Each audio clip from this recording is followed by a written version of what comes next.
Salut, bienvenue pour une nouvelle vidéo sur la chaîne. Alors cette semaine, on se retrouve pour une démonstration de peinture à l'acrylique. En fait, il y a quelques semaines, j'ai peint lors d'une soirée acrylique et bulle chez Graffiti, cette nature morte que vous avez pour l'instant devant les yeux. Et cette peinture a fait réagir, notamment parce que j'ai commencé, comme vous pouvez le voir, par utiliser du rouge. Et j'ai eu pas mal de questions de la part des participantes sur ma méthode de peinture. Donc je me suis dit que c'était l'occasion de vous faire une vidéo un peu plus de démonstration. C'est le genre de vidéo que j'ai un peu moins l'habitude de faire.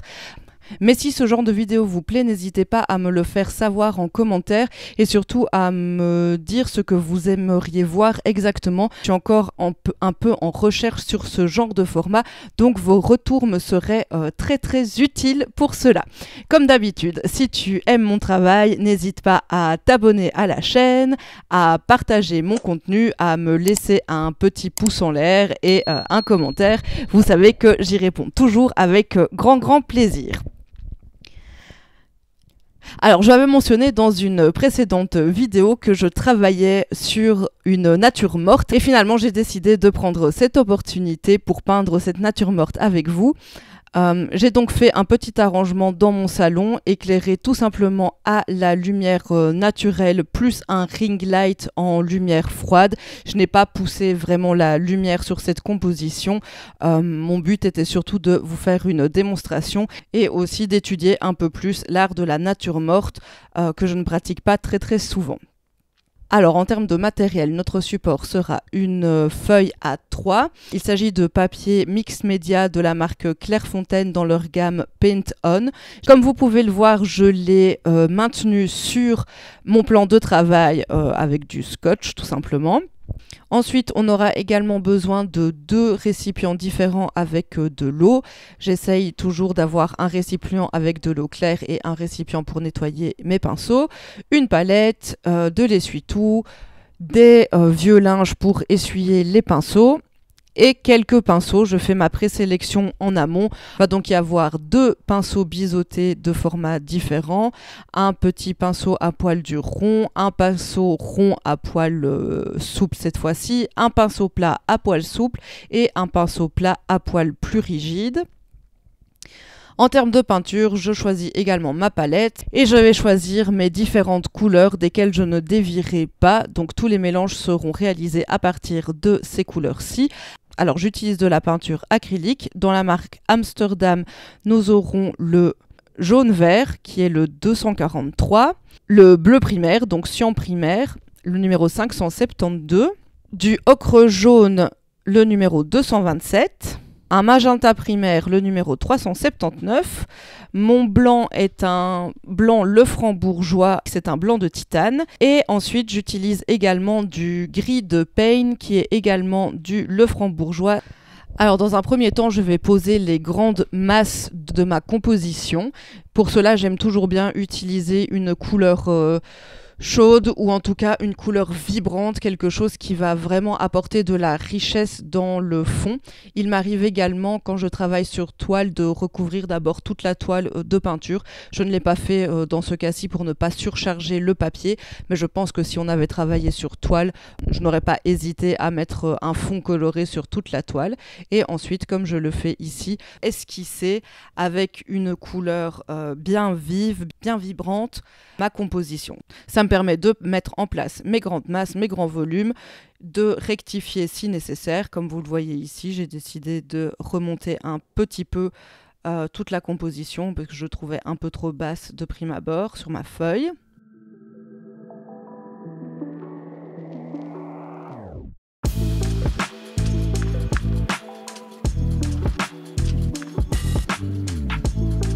Cette étape me permet aussi de me mettre en action, de lâcher prise. Je suis vraiment pas dans du détail ni dans de la précision. J'essaye juste de composer correctement mon tableau avec ces grandes masses.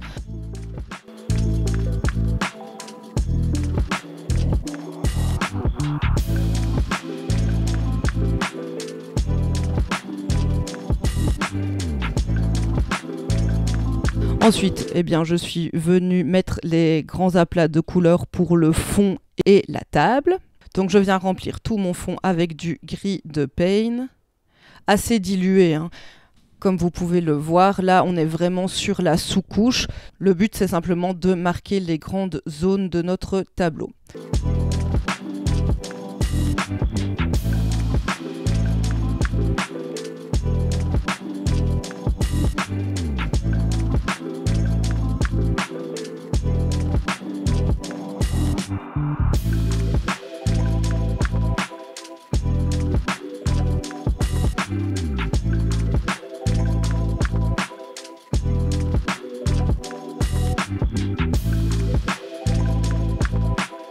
Une fois que cette étape est faite, je vais venir redéfinir un peu plus les formes et les volumes avec la couleur de base de chaque objet. Donc ici, je commence par les fleurs avec le ocre jaune pur. Je ne fais pas beaucoup de mélange à ce stade, je suis vraiment dans la préparation de mon tableau.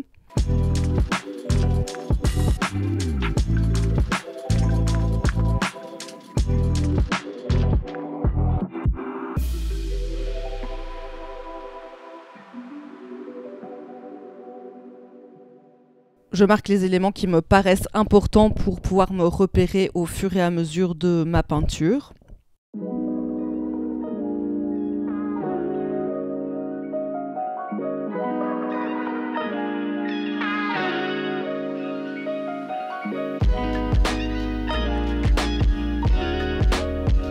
Je définis donc un peu plus chaque objet pour bien poser la composition.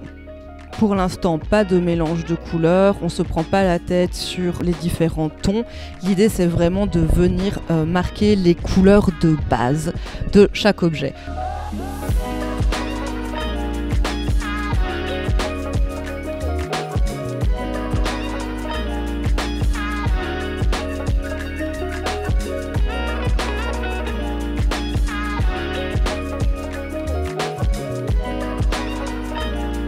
Maintenant, je m'attaque au drapé. Vous allez voir que je ne vais pas faire le drapé rouge et bleu comme il est en réalité, mais je vais juste partir sur un drapé rouge magenta. J'avais juste pas assez de tissu rouge, donc j'ai mis un tissu bleu à la place, mais moi je vais le peindre avec le magenta et je vais donc calquer mes couleurs sur ce que je vois sur la table.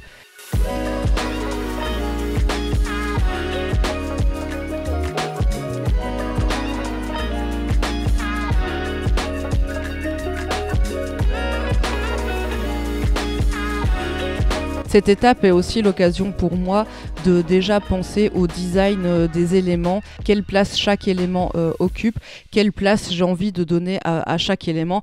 Bien sûr, ici, on peint d'après observation, mais moi, je ne suis pas une photocopieuse et j'espère que vous non plus. Donc, je réfléchis aussi à ce que moi, je veux transmettre dans ma peinture et à la place que j'ai envie que chaque élément occupe. Je n'hésite pas à dévier de la réalité si j'estime que c'est mieux pour ma peinture ou si c'est la direction dans laquelle je souhaite aller. Vous voyez que pour la plante, j'ai également utilisé d'abord le magenta parce que ça va nous permettre ensuite, quand on mettra le vert par-dessus, d'avoir des endroits où le magenta se verra encore, où il ressortira et ça va venir faire vibrer vraiment les couleurs.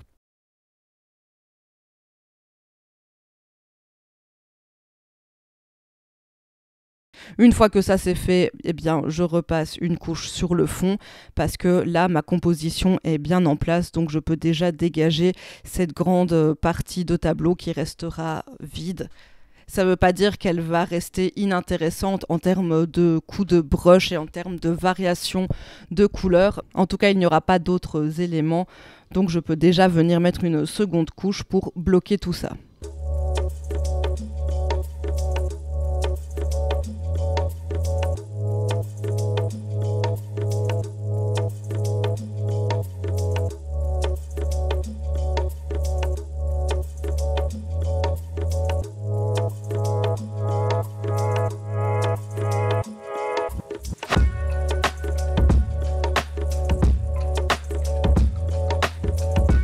Ici, il est encore très tôt dans la peinture, donc je n'hésite pas à masquer, à camoufler, à repeindre par-dessus ce que j'ai déjà peint si j'en ai besoin et si j'estime qu'un élément n'est pas correctement placé.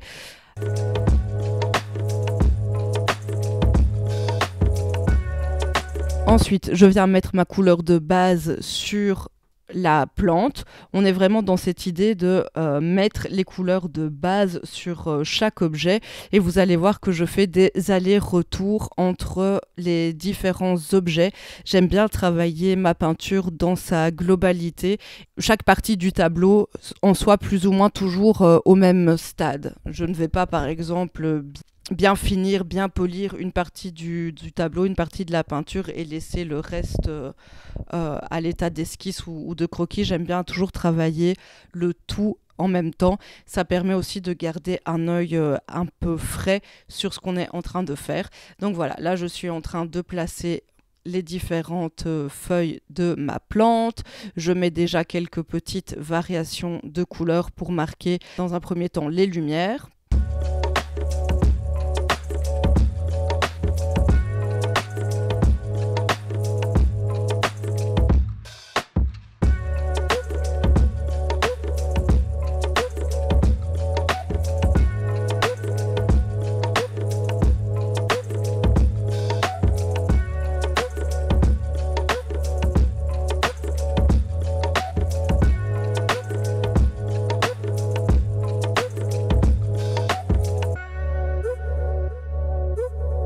Ensuite, je viens mieux redéfinir les contours de la plante parce que je trouvais que c'était encore un peu brouillon à ce niveau-là. Et avant de commencer à rendre plus mes différents éléments, j'avais besoin de sécuriser un peu plus la forme générale de la plante et d'avoir des contours un petit peu plus nets, un petit peu plus marqués. Ce que j'aime avec la peinture acrylique, et c'est la même chose à la gouache, c'est que en fait, vous ne pouvez pas vous tromper, hein. Vous pouvez toujours venir repeindre par-dessus ce que vous avez fait si ça ne vous convient pas.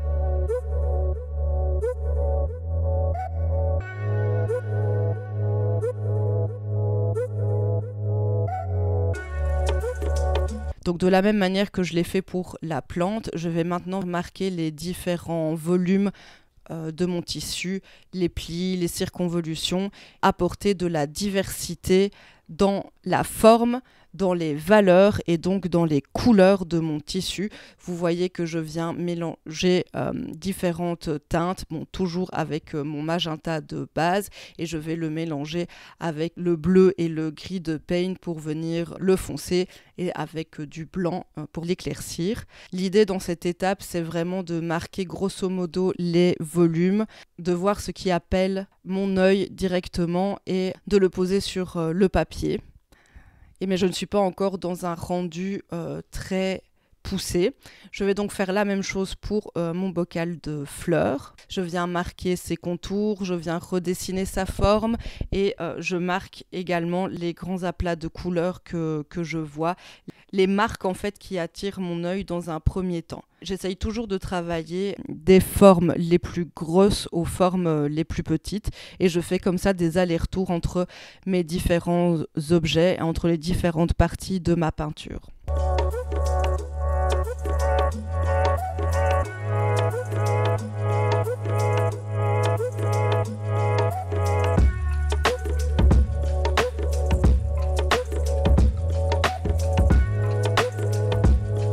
Ensuite, je vais faire la même chose pour le tissu qui est derrière. Comme la peinture est un peu transparente, il va falloir plusieurs couches pour atteindre l'intensité et la couvrance que j'aime. Donc, c'est ce que je fais. Je viens également marquer les ombres.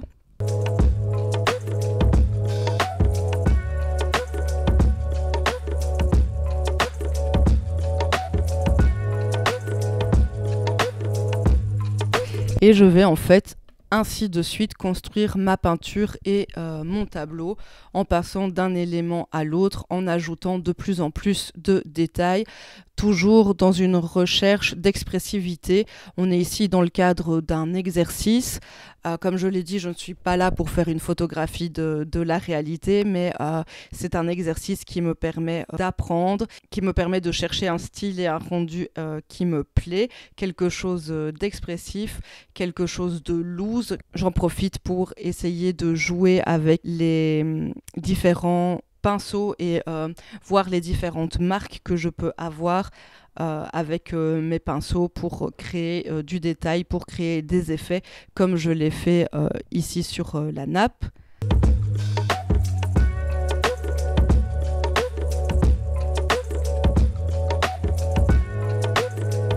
Et ensuite, je recommence mon tour, je reviens sur le tissu et je détaille encore plus les différentes formes, les différents volumes, et je viens ajouter au fur et à mesure à la fois du détail mais surtout de la variation, de la variété dans les couleurs, dans les valeurs et dans mes coups de brush. Je suis là pour rendre une impression de la réalité, hein. Donc je suis vraiment en fait assez libre dans mes mouvements, assez libre dans le travail du brush.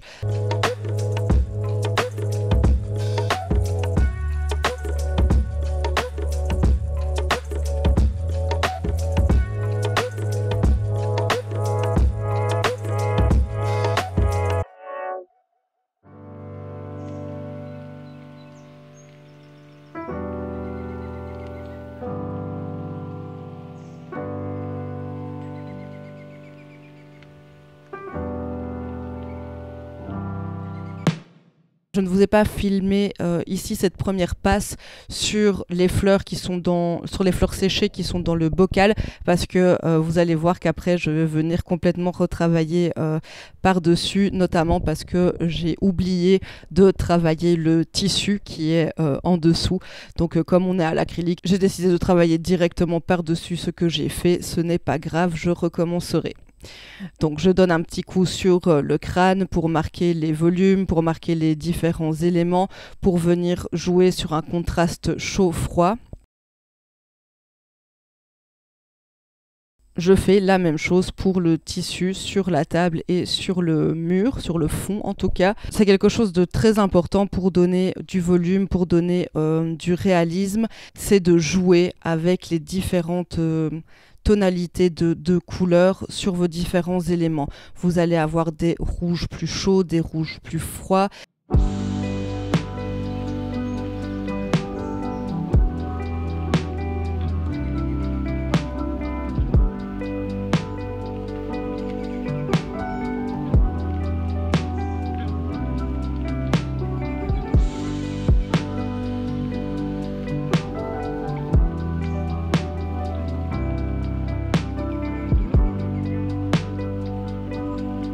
Alors ici, je reviens sur ma table avec un glacis parce que je me suis rendu compte que c'était un peu trop foncé par rapport à la réalité, ce que j'avais mis de ce côté, puisqu'on a quand même la lumière qui vient de ce côté-là et je trouvais que c'était trop marqué, trop foncé. Donc je suis venue tout simplement faire un jus avec de l'ocre jaune et du blanc que je suis venue remettre par-dessus et que j'ai estompé avec un pinceau un peu plus fluffy. Je fais exactement la même chose sur le tissu qui se trouve derrière le vase. J'ai réalisé un glacis avec le magenta et maintenant, comme vous le voyez, je travaille le tissu qui se trouve derrière, que j'avais complètement laissé de côté jusque là.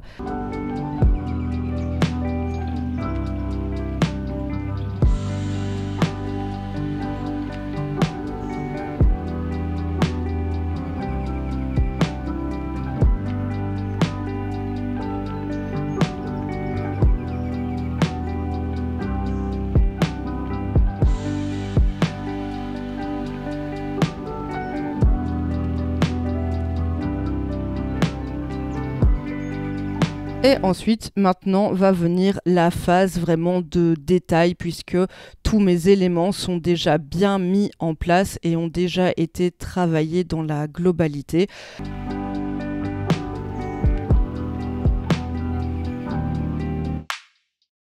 Mes petites pièces de monnaie chinoise, là, il paraît que ça porte chance, ces petites plantes. En tout cas, moi, j'aime beaucoup leur forme. Et donc, voilà, je vais venir travailler les différentes plantes, les différents pétales, non c'est pas des pétales mais vous avez compris, avec de la variété dans mes verres. Je vais avoir des verres qui vont tirer plus vers le jaune, d'autres qui vont être plus chauds parce que je vais y ajouter du ocre ou carrément du magenta, et certains qui vont être bien plus froids, notamment pour les ombres, parce que je vais y ajouter du bleu ou du mauve, voire du gris de Payne. Ici, l'idée, c'est vraiment d'apporter de la variété pour arriver à quelque chose de réaliste, en tout cas, tout du moins de vraisemblable, et que, au premier coup d'œil, on comprenne de quoi il s'agit. Comme il s'agit d'un exercice et que je n'y ai pas passé non plus des jours et des jours, vous allez voir que je vais laisser certains coups de brush assez marqués, alors que peut-être ils auraient mérité d'être plus fondus, parce qu'en réalité, ils ne sont pas aussi marqués. Mais c'est un choix que j'ai fait de m'arrêter là. Si vous voulez pousser le réalisme un petit peu plus loin, eh bien vous pouvez évidemment travailler encore plus et venir fondre les différentes tonalités de couleurs les unes avec les autres encore plus. Moi j'aime vraiment bien ce rendu painterly, brushy. J'aime quand on voit les coups de pinceau, j'aime quand on ait une impression de la réalité.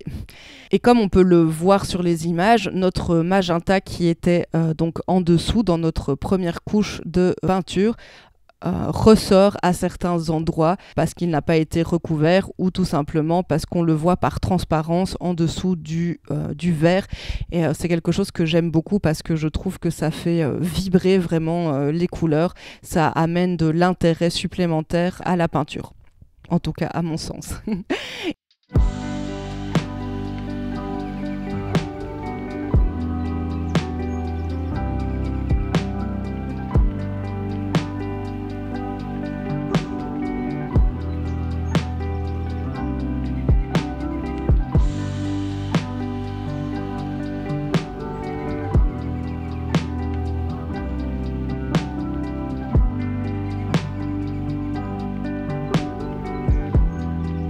Et maintenant, je viens détailler mon vase, ma boule de verre, mon vase de verre. C'est vraiment un beau challenge parce qu'on a toutes les réverbérations de la lumière, on a tous les reflets, on va avoir la transparence. Pour ce genre d'objet, je vous conseille de prendre votre temps et de bien observer avant de peindre. N'ayez pas peur de faire des erreurs, ça arrive, c'est pas grave. Comme je l'ai déjà dit, vous pouvez repeindre par-dessus sans problème avec ce genre de peinture. Et ici, c'est la même chose. Je vais pousser jusqu'à un certain point le niveau de détail et je m'arrêterai quand je serai satisfaite pour le rendu que je souhaite. L'idée, c'est vraiment, comme je l'ai déjà dit, d'apporter de la variété. Variété des coups de pinceau, variété des couleurs et variété, évidemment, des valeurs.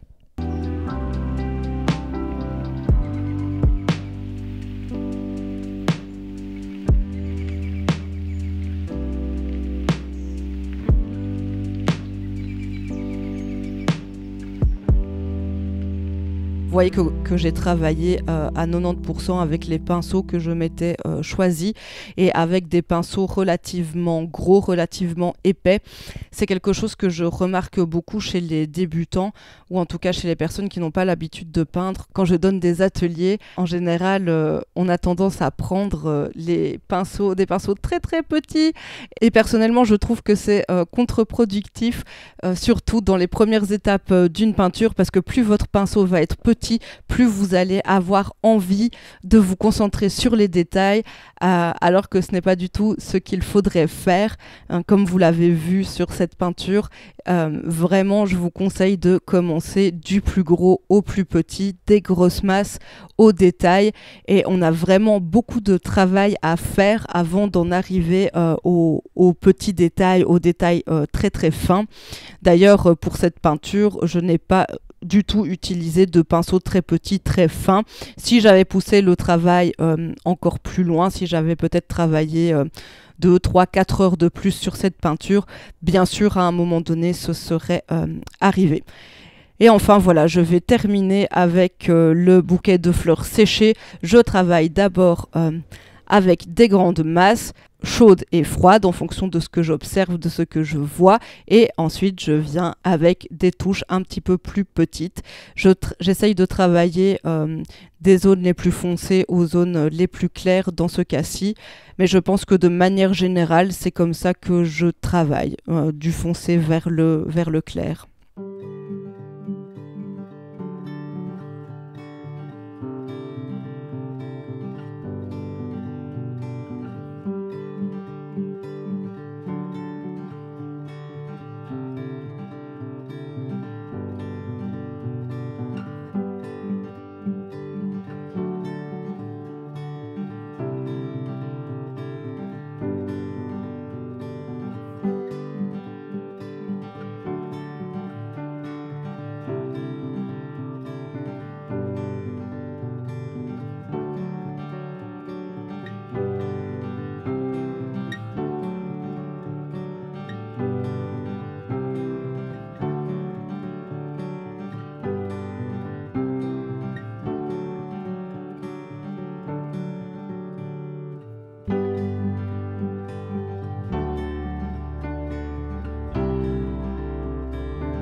Je n'ai pas chronométré combien de temps j'ai passé sur cette peinture, je l'ai fait en 2 sessions.